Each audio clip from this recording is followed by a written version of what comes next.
Today I'm going to be getting into, and I'm going to talk about the, the rise of the progressive era mostly, and I'll get into also the beginning of U.S. imperialism, because the United States becomes, about this, an imperial power at the end of the 19th into the 20th century. We become quite a major power that we of course become. And of course, I'll get into, we'll probably won't get the whole thing in, but I know we'll get into starting to talk about how the U.S. kind of gets involved in Cuba and all that with the Spanish-American War, fighting against the Spanish Empire and all that. So I'll talk about that more or less also today as well. But like I said, the first thing I'm going to talk about today, of course, is getting into and talking about progressivism, so-called progressive era. It's called all kinds of names. The progressive movement that occurs in American history. And let's first talk about what it was. Like, what was the progressive era or the progressive movement? Well, it was a famous historical period in American history that occurred primarily at the end of the 19th century. And it kind of goes up to like close to about World War I. That would be about the time period of mostly when it is. Got a definition. I could put it up there on the screen for you, but basically it's a period of widespread social activism. And also you can see reform, political reform that occurred across the United States and all that. And they believe a lot of it started because of, the Gilded Age, which we talked about. Remember how the Gilded Age had so many corruption problems that they had in society and in the government.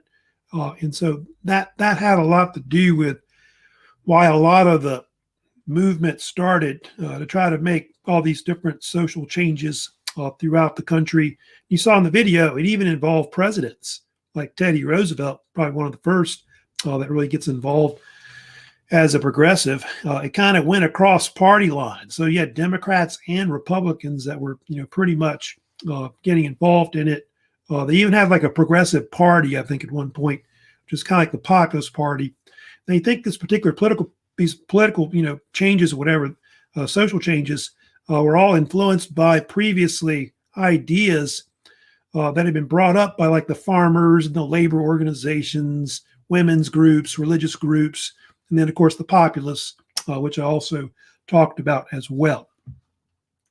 The progressive movement, those are some of the objectives that they wanted to do in society. They wanted to address problems with, industrialization, problems with the cities, urbanization, and so on.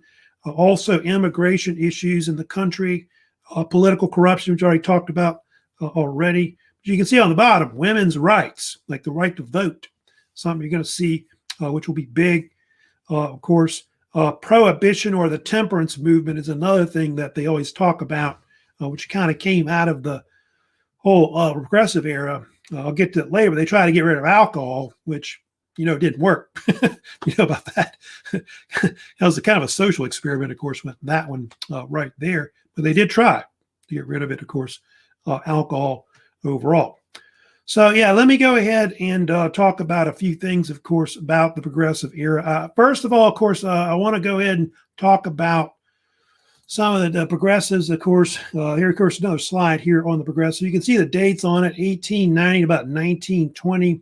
That's about the peak years of the progressive era that we usually have. And I think it started with this man named Robert La Follette, you may have heard of before, who, I'll blow this up here, but Robert La Follette was like the governor of Wisconsin. He even ran for president a couple times in the United States. And Robert La Follette was considered to be one of the first major politicians that tried to reform their state in general. If you know about him, he had a nickname. They called him Fighting Bob. Heard that name maybe before. And he's kind of a socialist, kind of like almost like a Bernie Sanders, really like in modern times now. But he spent a lot of time trying to reform his state, and you can see a lot of the ideas he did. He was very successful in winning support for enacting direct primaries. I'll get to the referendum and the initiative. Those are things that Wisconsin initially developed, which is something you see later in politics today. You can see he also wanted to regulate a lot of the utilities like railroads, utility companies, things like that were ideas that he brought up. The primary, I think, is the big one, though, is what Wisconsin was known for, kind of developing more or less. And it was part of an idea you may have heard of called the Wisconsin idea. They can kind of talk about, which they think helped start the whole progressive movement. It was a deal where they used like the state universities to develop new ideas and make reforms. And the University of Wisconsin in Madison was one of the first to really work with the state local governments to try to improve the state in general. And that's something you see today. LSU and other colleges, universities that try to work with the state to try to, make things better, more or less. And so you can see some of the things that they had an idea with, where some of these policies propose things like primary elections, workers' compensation, state regulation of railroads, direct election of U.S. senators, progressive taxation. So these are all ideas that came out of Wisconsin, of which LaFollette was a big supporter of, you can see. And so these are things where they're trying to really improve their state more or less, with obviously work with professors, at universities and things like that. And so, the Wisconsin idea will kind of take off. And what's going to happen, it's going to spread throughout the country, like the different states, all the way to California, East Coast, and so on. And eventually everybody wants to have like the same kind of reforms, more or less. So some of these you'll see a lot like the direct election, U.S. senators, which 17th Amendment, taxation, income tax, 16th Amendment. You'll see that later, more or less. Then you have, of course, in the progressive era, you have what they call the muckrakers, which you may have heard of before. The term muckraker was a term coined by Teddy Roosevelt. I don't know if you know that or not. And muckrakers were these type of investigative journalists that uncovered a lot of corruption and other social ills that were in American history in the late 19th and early 20th centuries. Usually they kind of show a picture of like Teddy, I think, with a rake, basically. And he's going, with his nose there. But he coined it in 1906, Teddy. Supposed to be this negative thing, of course. But I think a lot of it had to do with that book that Teddy read, and a lot of other people read, which I'll get to later, which was Upton Sinclair's The Jungle, which was, considered one of the first big muckraking books, I guess, that came out. That's very famous. So they did all these kind of investigative reporting at the time, which they still do that today, modern times now, more or less. And these were examples of some of the famous muckrakers, of course, that were, of course, well known, which some of these you may have heard of before. Jacob Riis, Upton Sinclair, I just already mentioned, of course, Ida Tarbell, and Lincoln Steffens. Those are probably considered the most famous ones right there that were known for kind of uncovering or spotlighting, corruption issues in American, of course, society, political government, and so on. I'll talk about a little about some of these, of course, which are famous. Let me go ahead and first talk about Ida Tarbell, who you may have heard of her if you know much about Standard Oil and all that. And Ida Tarbell was a famous muckraker and journalist that helped really uncover kind of like the corrupt business practices of John D. Rockefeller's Standard Oil.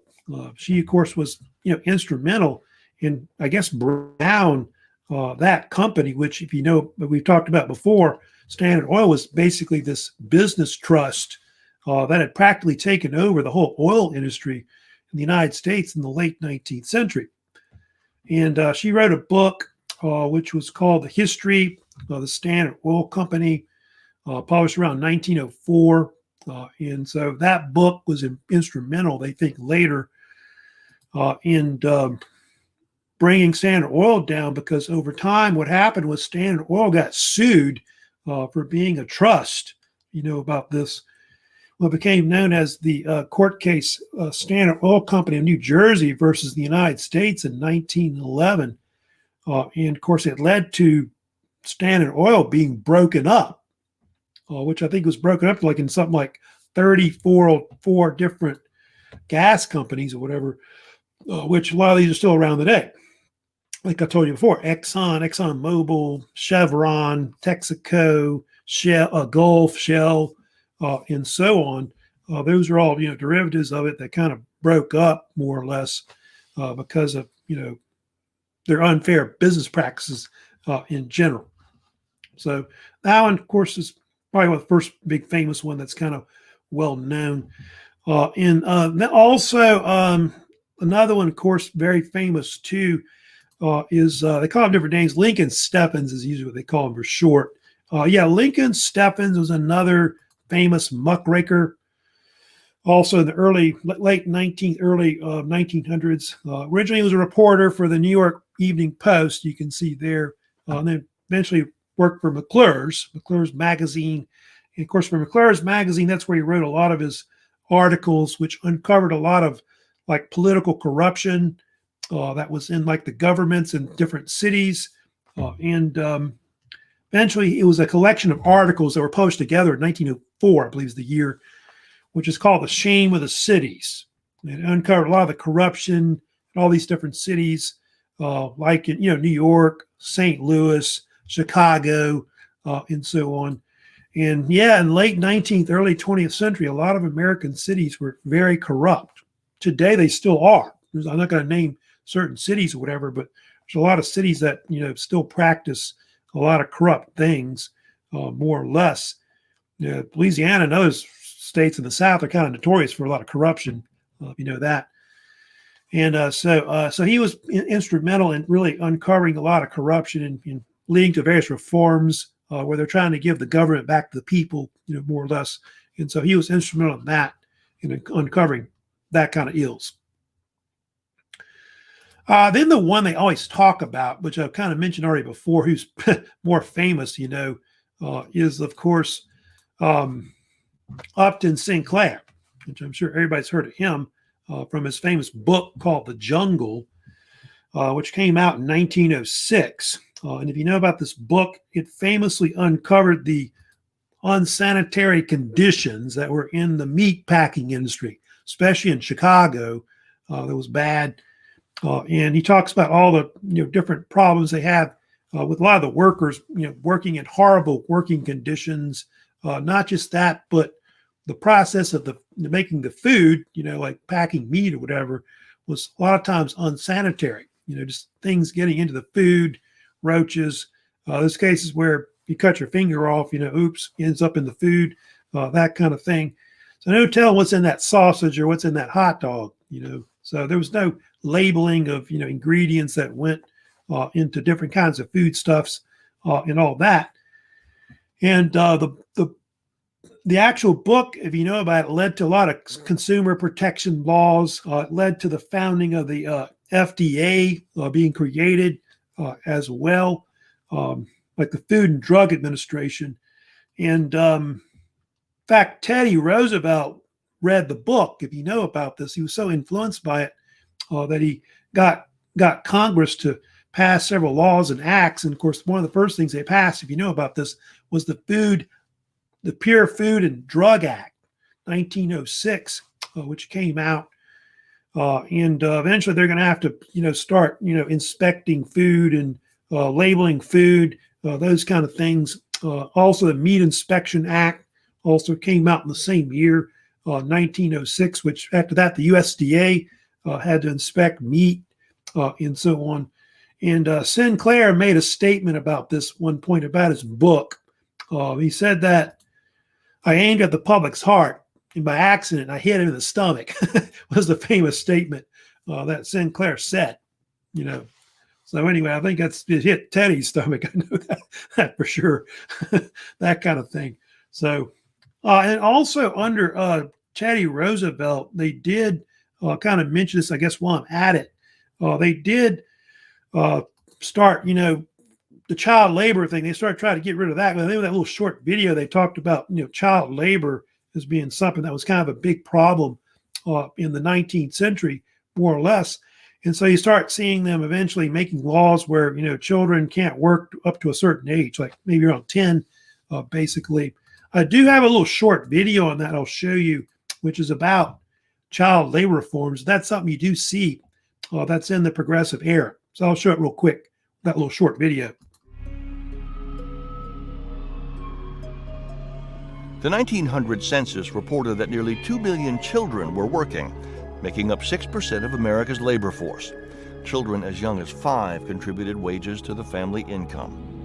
And many child laborers faced unhealthy or dangerous working conditions that often left them sick, injured, or deformed. Children were working in the fields, and I'm talking about black children, white children, immigrant children, were working in cotton fields, in blueberry patches, in canning factories, in coal mines. They were sitting in coal shafts, controlling elevators for 12 hours a day at the age of 10 or 11. Progressive reformers became alarmed at the growing number of child workers. They formed organizations in the early 1900s devoted to the healthy development of children. One of those organizations, the National Child Labor Committee, hired Louis Wicks Hine to photograph children at work and to expose their harsh conditions.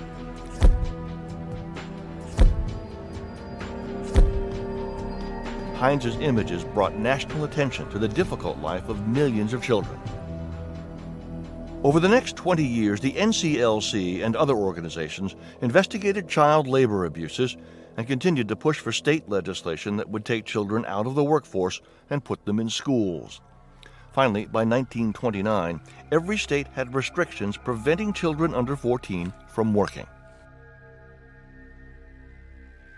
But national legislation against child labor would take another decade because business and industry continued to oppose it. In fact, one of the major reasons that national legislation about child labor didn't make it past the Supreme Court until 1938, I mean, it's unbelievable to us that there was no federal legislation against child labor until almost 1940, was because essentially the Southern cotton interests and Midwestern coal, iron, steel interests combined to fight this legislation to stop child labor. In 1938, President Franklin D. Roosevelt signed the Fair Labor Standards Act, which restricted child labor and continues to protect workers to this day.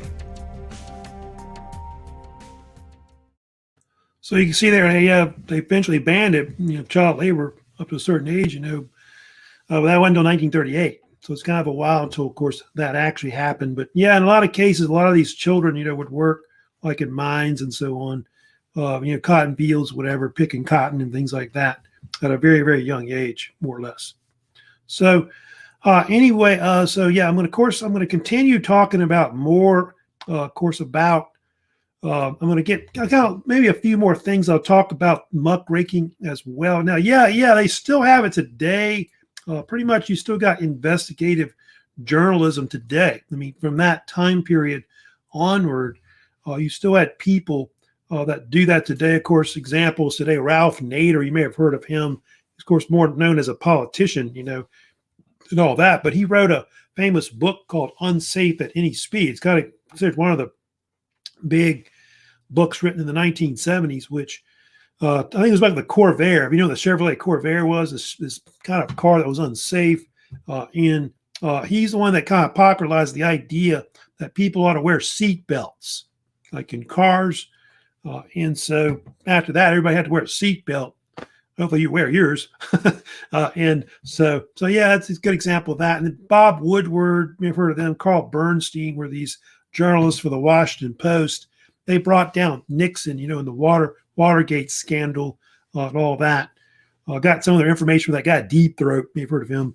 Those are just examples of muckraking that kind of went on, in up to even modern times today. We still got the kind of stuff kind of going on. So anyway, kind of just talking about the progressive era and all that. Now, let me get also into and talk about Yeah, some of the things that they were trying to do in the progressive era, more or less. And So, yeah, a lot of there was this reaction to the Gilded Age, like we're talking about, like a lot of, there's a lot of groups that got involved, like women, religious groups that were involved, and also a lot of educated people. That's one thing about the progressive era, which is interesting about it. A lot of the reformers, you know much about it, came from a lot of the colleges and universities, like it's like Wisconsin or whatever, I guess, like University of Wisconsin, and so on. A lot of them are educated, Harvard, Yale, that kind of thing. And so you got all these different peoples that are kind of involved. A lot of women are involved, especially like prohibition, temperance movement, women's right to vote, stuff like that. A lot of religious groups involved too. A lot of temperance movements, a lot of religious groups, if you know about that, involved in that more or less. What were some of the ideas that they favored politically, that they wanted to, make reforms to in society? One of the first things I usually talk about, which of course is very well known, is the so-called secret ballot that people started using at the end of the 19th century. So it's kind of being used initially like in Australia and other states, other countries in the world. So you had that one first, although actually the Australian ballot went back to 1850s originally there, but it became pretty much widespread throughout Australia by the end of the 19th century. And in the United States, some states started using it in the 1880s, in the 1890s. And prior to that, like if you wanted to go vote, a lot of times they would print like the actual ballots on separate ballots. Like if you wrote like a Republican, there would be a Republican ballot, and then there would be like a Democrat ballot. So one might be red, the other might be blue, and so they kind of know who you're voting for, that kind of deal. So in this case, it became more secretive, on who's voting, whatever. And then there's some other things that they start also bringing in politically, which I told you Wisconsin, I kind of played around with as well. They have the so-called initiative, the referendum, the recall. Those are all things that, more or less are politically adopted also throughout the country as well. I'll kind of explain what each one of these are. First of all, the initiative.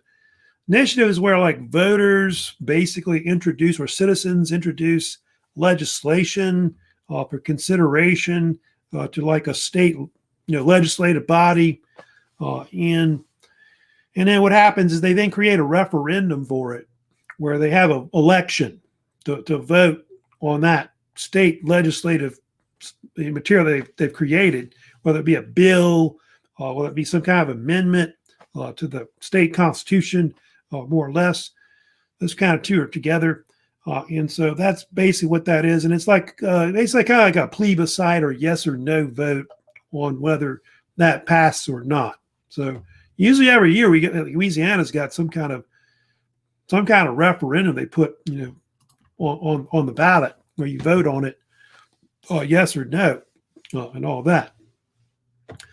The one that's probably more familiar to you is the so-called recall. The recall is where voters remove an incumbent from popular vote before his term or her term expires, basically right here.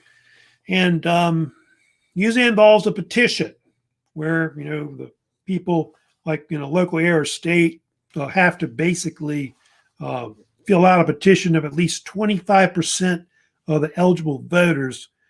And it's hard to get a recall election. That's very, very difficult to do that.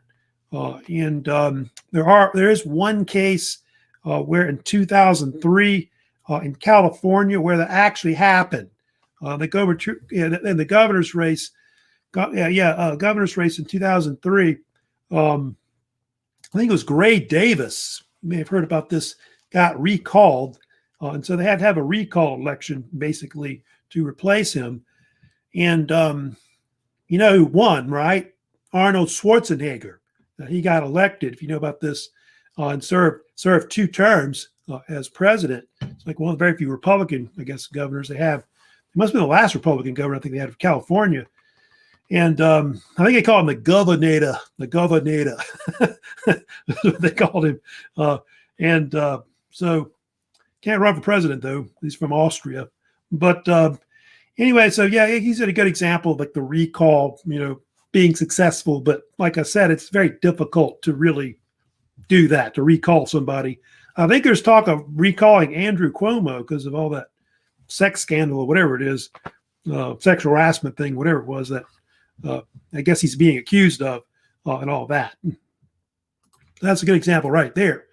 Also, of course, there's different amendments that were also passed that were very popular as well. Of course, one that came out, you of course heard of, is the 17th Amendment, which 17th Amendment, of course, is the popular election of U.S. senators, which previously, how they did it before, was that each individual state would just nominate people and basically appoint them to be like the U.S. senator in a state. And then eventually in 1913, it became official. And so each state, of course, now elects, U.S. senators through a popular vote overall. By the way, the 16th Amendment, I forgot, which is right here.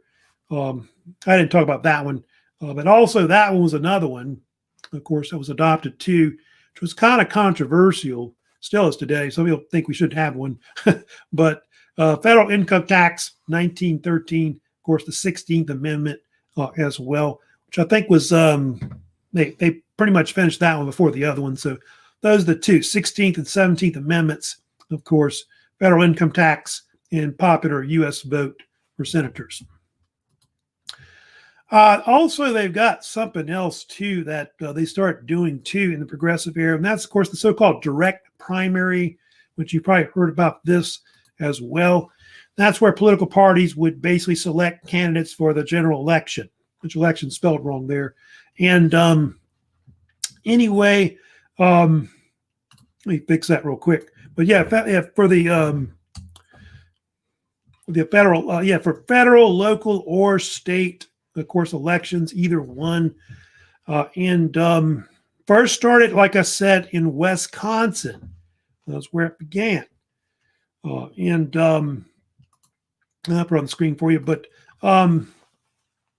so, yeah, I could say the Republicans would pick, like say when the 2020 election, you had a case where they voted for, Louisiana, I think, voted for Biden for, the Democrat nominee. And then, of course, the Republicans, Louisiana, voted for Trump, Biden versus Trump, of course. So yeah, they do that there. And they also do it for, like, a lot of times, some states even do it for U.S. senators as well. Well, they kind of did the same thing also as well before, like a general election, more or less. So first used in Wisconsin in 1903, the so-called direct primary. Of course, also don't forget the 19th Amendment, of course, which of course gave women the right to vote. So you can see that one took a while for it to develop. Actually, in some states in the West, like Midwest mostly, like Wyoming and a few other states, already had women voting already back in the 1800s. But it wasn't legally nationwide until eventually 1920. So I think in the 1920 election, when I think Harding won that election, I think that was the first election where women actually got the right to vote, more or less. So that's women's suffrage, 19th Amendment, which of course was a major event, of course, in American history with that. I'll put that one on the screen if you want also as well. Now also I need to talk about something else too, that's well known, of course, with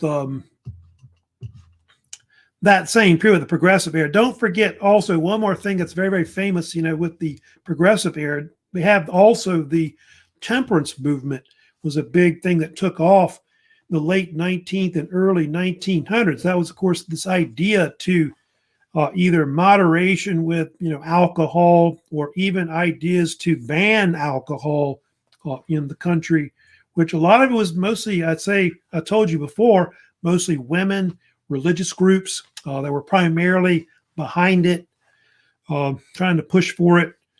And it varied, like on what they wanted to do with it. That was, of course, the thing, I guess, maybe controversial, because people couldn't decide what they ought to do with it. Some wanted to, like I said, moderation, where they limit people, the amount of drinking that they could do, basically. Teetotaling, of course, if you know what that is, that's basically where no drinking at all, where some people basically just, decided that they weren't going to drink anything at all. If you know much about Welch's grape juice, that's how it got started. It was this idea to drink Welch's grape juice and use it like in the Lord's Supper or whatever, instead of like wine. And so people started doing that to refrain from using alcohol.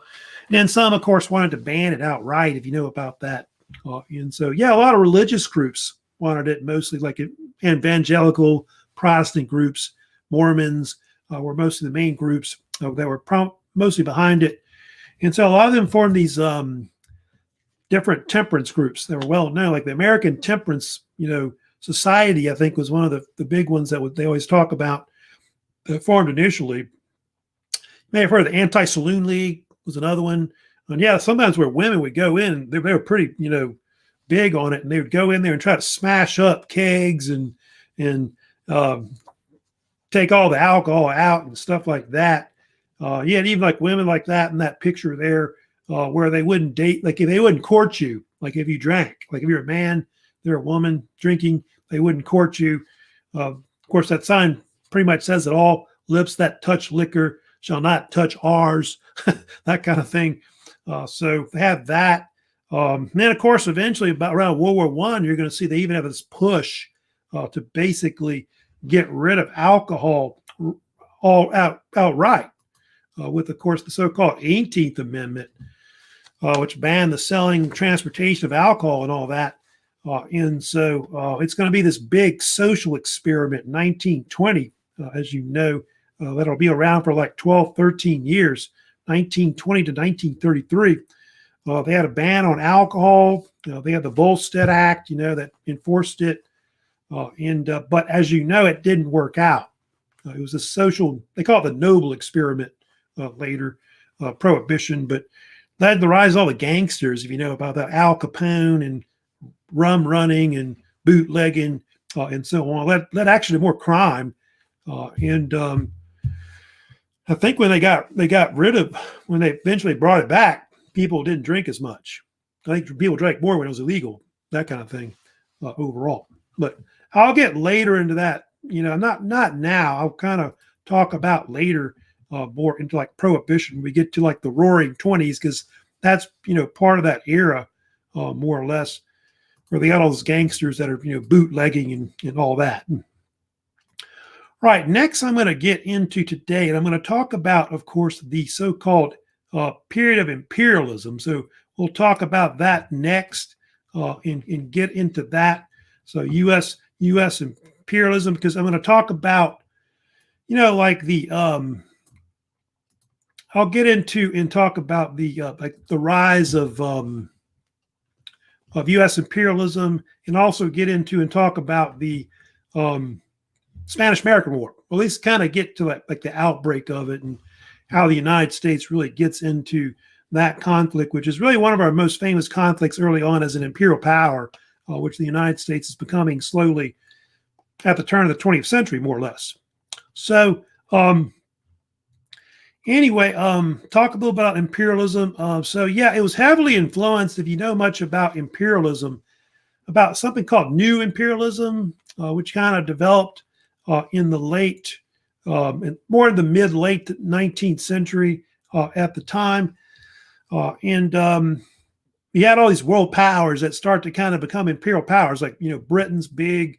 You see France, Germany, the Belgiums in the Congo, like in Africa. All kinds of powers, mostly European powers. The Japanese even tried to, go into like Asia, like China and Korea, and so on. So all these different imperial powers. And And so, yeah, under like William McKinley, who was the president at the time in 1900, the U.S. started to kind of try to emulate all these different European powers that were trying to do this throughout the world. Part of why they wanted to create colonies all over the place, about all these different powers worldwide, was they wanted to get, like I said, cheap natural resources, which existed, in all these different parts of the world, Africa, the Pacific, Asia, and so on, and cheap labor also as well, throughout these different areas, kind of like that today in China and other these countries like in Asia, whatever, using cheap labor and so on to make like iPhones or whatever. And of course, new markets to sell their goods, like capitalist markets, more or less, is part of why imperialism happened. Some people think that new imperialism was like this extension of like the Industrial Revolution, which was, the second one was still kind of going on right now at the time. So anyway, I'm going to kind of talk about, some examples of the United States becoming like an imperial power. One of the first things, of course, we get into is there's, of course, examples of imperialism right there. Is Alaska. Everybody, heard much about that before, but Alaska was really the first example of the United States becoming an imperial power. Believe it or not, Alaska. Don't think much about it now, but Alaska was kind of important later. I'll get to that, but it was purchased in 1867, you can see, from Russia, the Russian Empire. And it happened under, by the way, Andrew Johnson. He was the president at the time. I don't know if I talked about that before, probably not. But under Andrew Johnson, the Secretary of State, who is William Seward, he, of course, was involved in the purchase of Alaska, which we ended up spending about $7.2 million to buy it from the Russians. Russian Empire was kind of declining in the 19th century. And they really weren't doing much with Alaska, so they decided to sell it to us. Mostly the Russians use Alaska like the fur trade predominantly. And so we acquired that, but people made fun of it. They call it Seward's Folly, or the other name they call it also was Seward's Icebox, because people thought that all it was a bunch of, polar bears and icebergs up there. Why are we wasting our money, with that? However, what happened later, if you know about it, they later found gold, like Klondike River region, 1890s. They had the Klondike gold rush along the Klondike River, especially like in the western part of Canada, where the Alaska border is. And then, of course, oil. Oil was discovered, if you know about that. Of course, they later built that famous Alaskan pipeline, which, of course, brings the oil down to the southern part of Alaska. And so, yeah, Alaska's, pretty important now. It's later the so-called 49th state that we had. Also, we acquired as well Hawaii. That was the next thing. We got that next. Also, which we kind of stole that from the Hawaiians, which controlled it. Polynesians that controlled it. I think we sent the Marines in the 1890s, took over the island. And I think it's because of pineapple and stuff there. I know they had those, Dole has like a bunch of pineapple farms. I know they were trying to control there and all that. But the U.S. wanted like bases there for their Navy. And so, yeah, Hawaii is later added as a territory in 1898. And then both Alaska and Hawaii will later become the 49th and 50 states of the United States later in 1959 when Eisenhower's president. So later, of course, when that happens. So that's initially some of the stuff we started doing and taking control of outside the lower 48 of the United States. All right. Now, like I said about American expansionism, yeah, the big influence again was the British Empire. They had the power all over the world. The United States, wanted to emulate them as a world power. Of course, the reason for that was the fact that Britain had such a huge empire, such, influence on trade throughout the world. And of course, the joke was that Britain, was the sun never sets of the British Empire, which it didn't, because they controlled something like 12 million square miles of territory, which actually was 1/4 the population of the Earth. Can you believe that?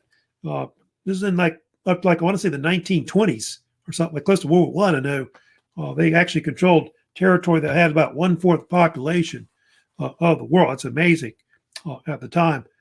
But a lot of the policies of the British were kind of seen as being racist, if you know about that. I think everybody's heard about that before. And I'll get more into American expansionism right there in a second. But a lot of people kind of accuse them of being racist. But the British kind of saw it as what they call white man's burden. They were kind of going in and they were trying to civilize different parts of the world, whether it be in Africa, whether it be in parts of Asia, whether it be in like the different parts of the Pacific, Latin America, etc. They wanted to basically make everybody like British subjects, be like more like them.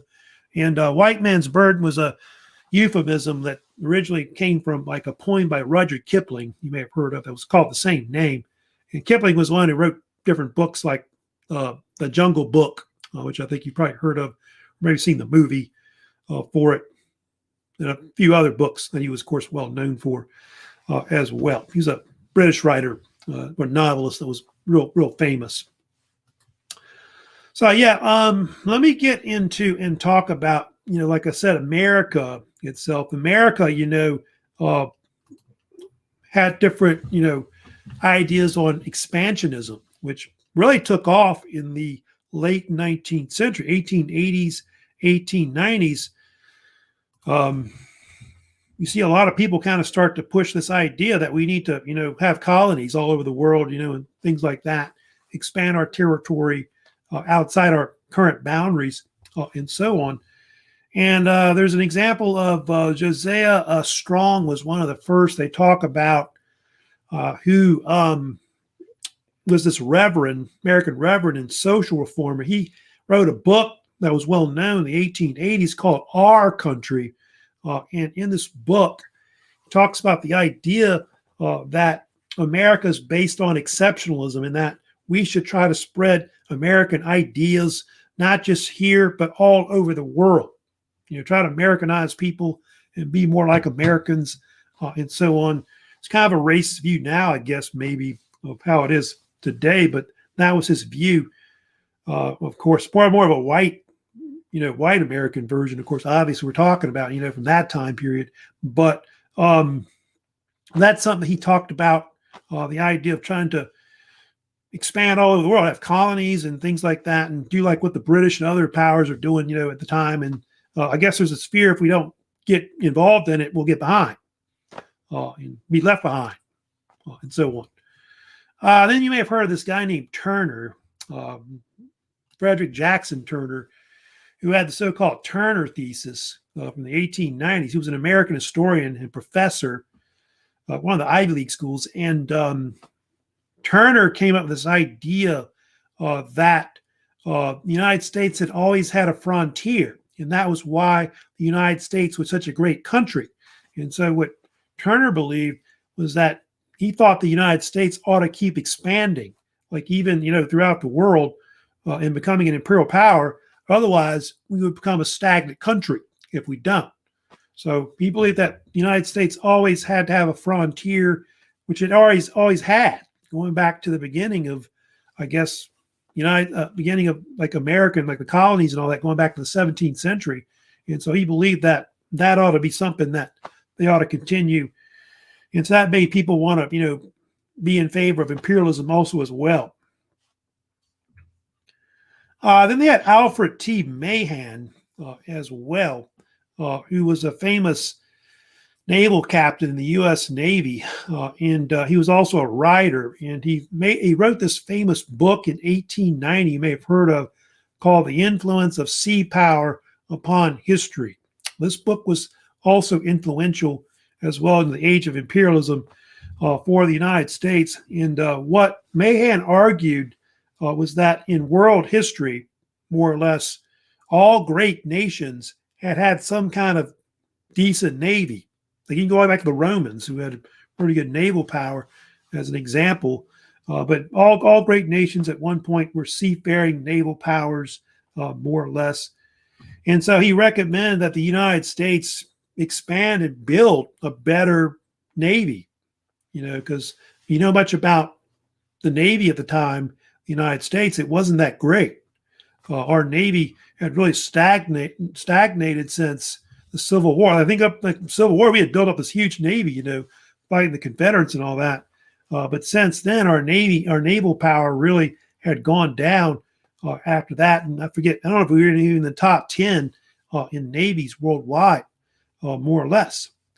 So he was very instrumental in influencing the United States to, expand its navy, and eventually Congress, began to get more money to build better, ships, battleships, and things like that.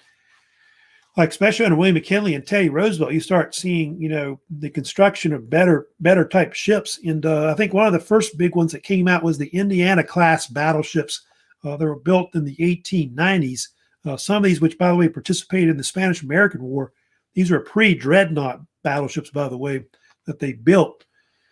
And I think the White Squadron was kind of around the same time. Also, was starting to be constructed too. Other kind of type of naval ships that were famous around the same time.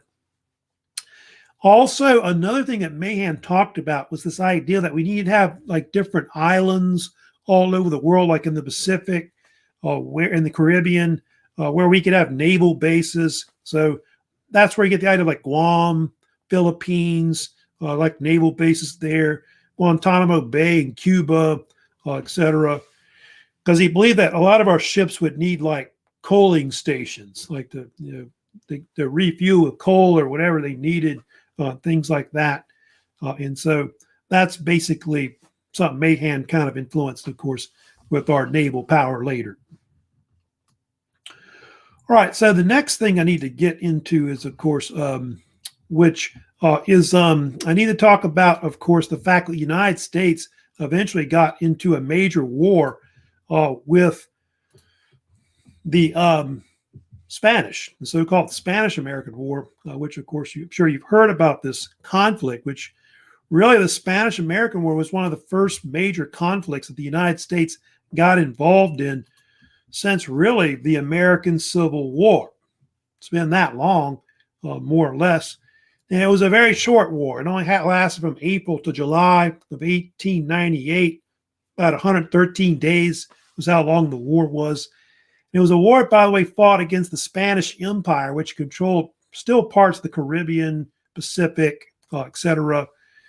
But it broke out due to conflicts with Cuba. Cuba was one of the main things, of course, which started the war. And kind of get into and talk about some of the conflicts that kind of led to the war, more or less. A lot of it was like different reasons for why the conflict really happened. Believe it or not, a lot of it had to do with sugar. I'll get to that in a second, about sugar kind of being one of the main causes of what actually happened. But there was an issue where Cuba and Spain couldn't get along. Cuba, of course, had been like basically a colony of the Spanish Empire going back to the time of Christopher Columbus.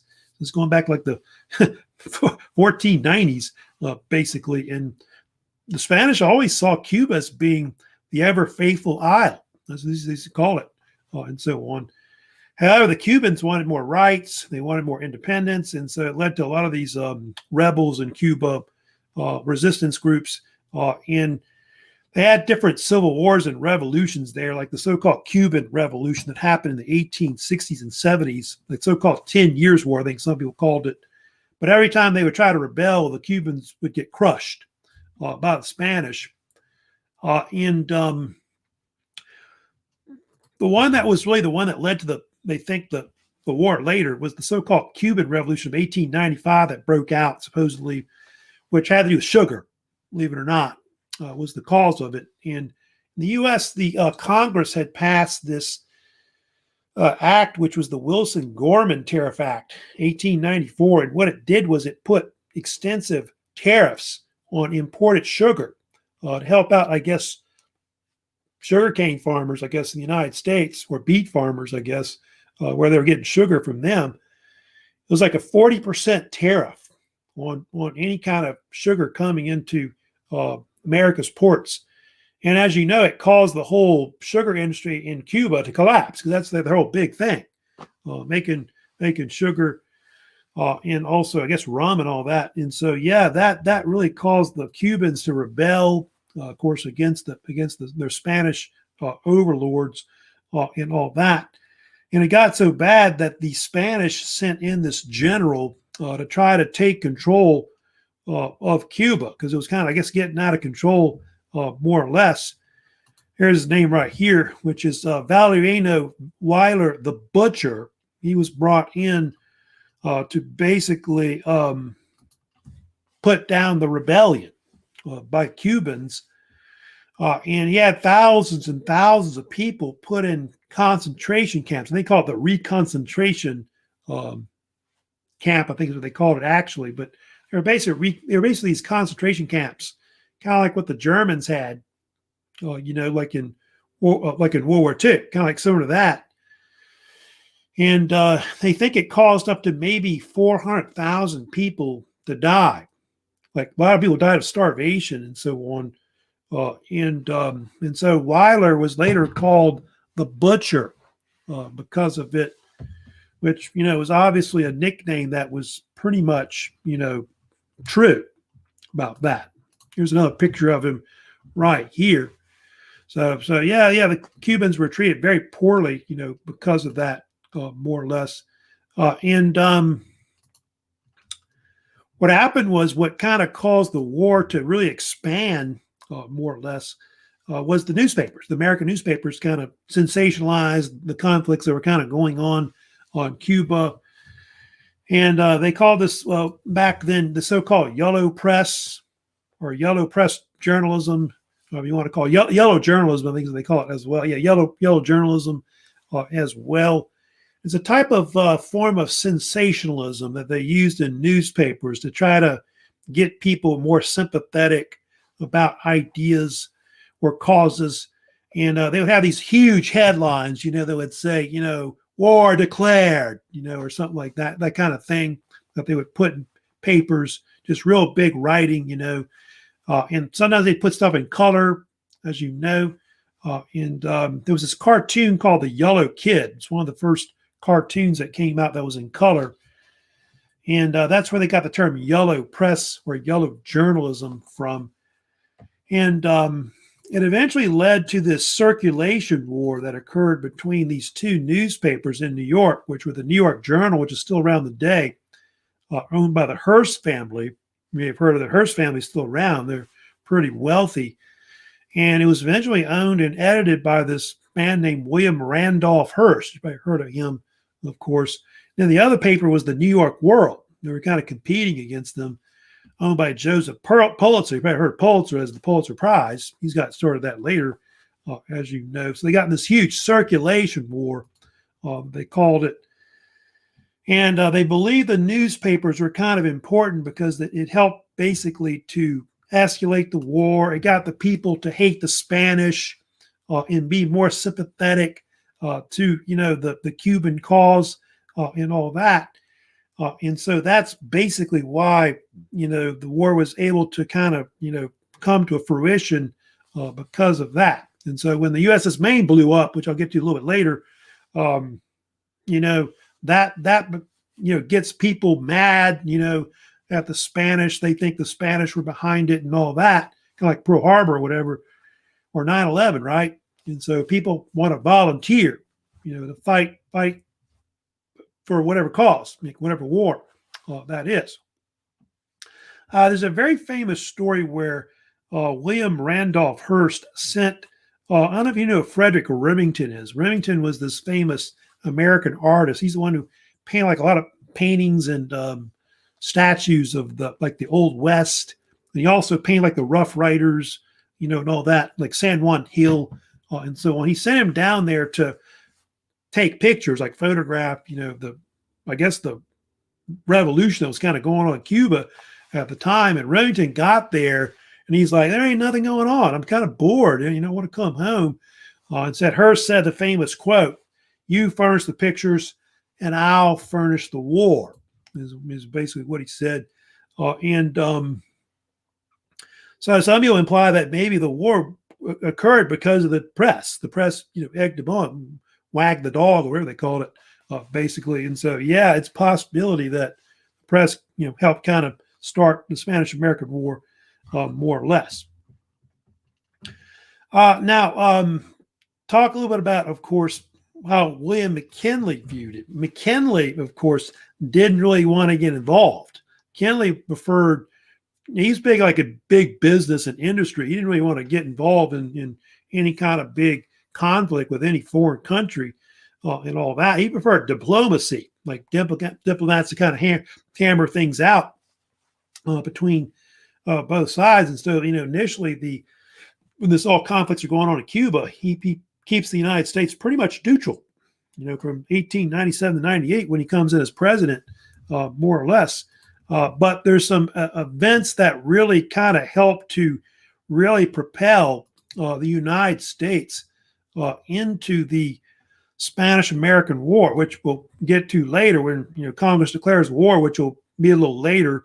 Won't be till April, really, of 1898 when that actually happens. But one of the things that came out, which is famous, that I guess helped maybe egg on the war a little bit, was a letter that was written by one of the Spanish ministers whose name was Enrique Dupuy de Lomé. I think is how they usually say it. It was usually referred to as the Delomé letter.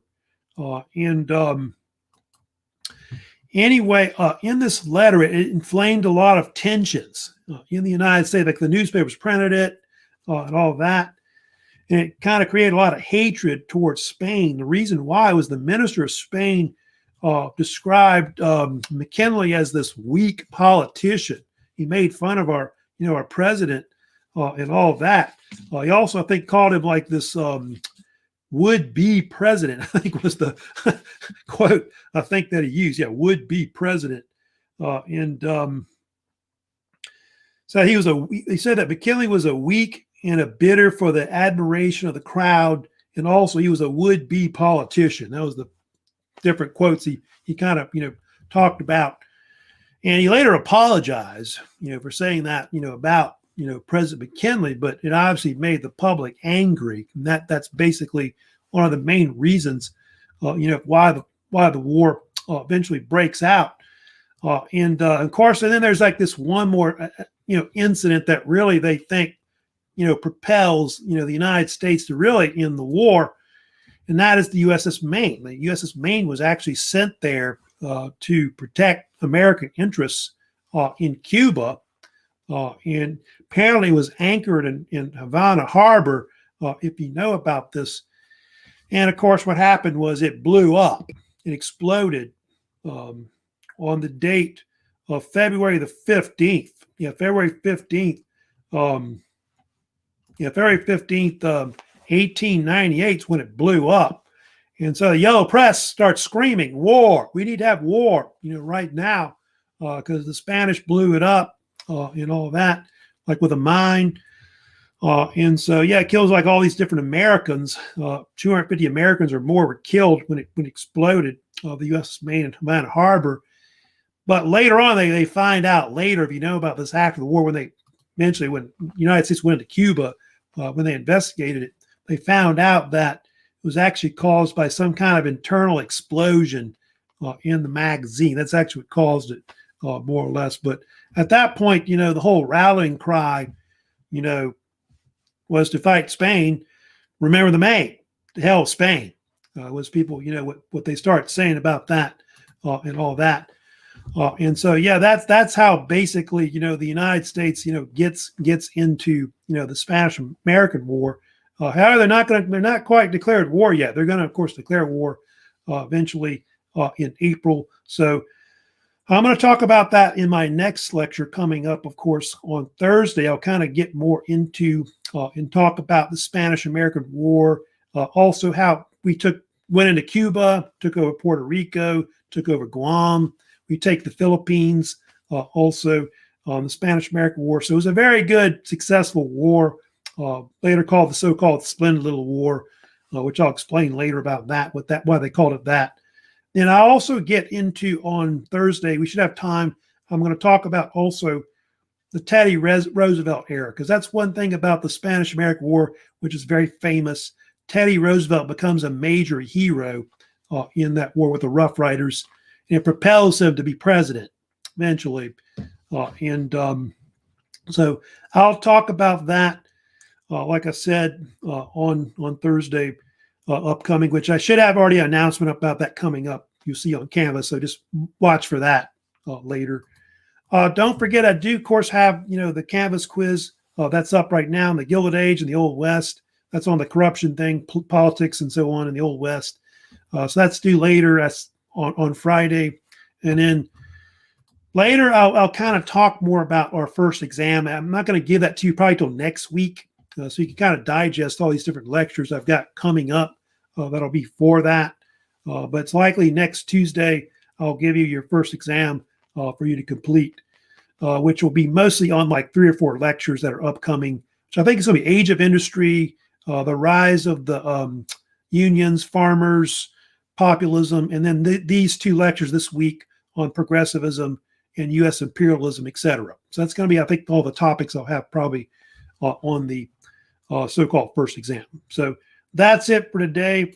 I'll see y'all later. I said with another lecture on Thursday, which I should have an announcement. Like I said, that's upcoming. And I'll see y'all Thursday. So y'all take care and have a good rest of the week. Okay?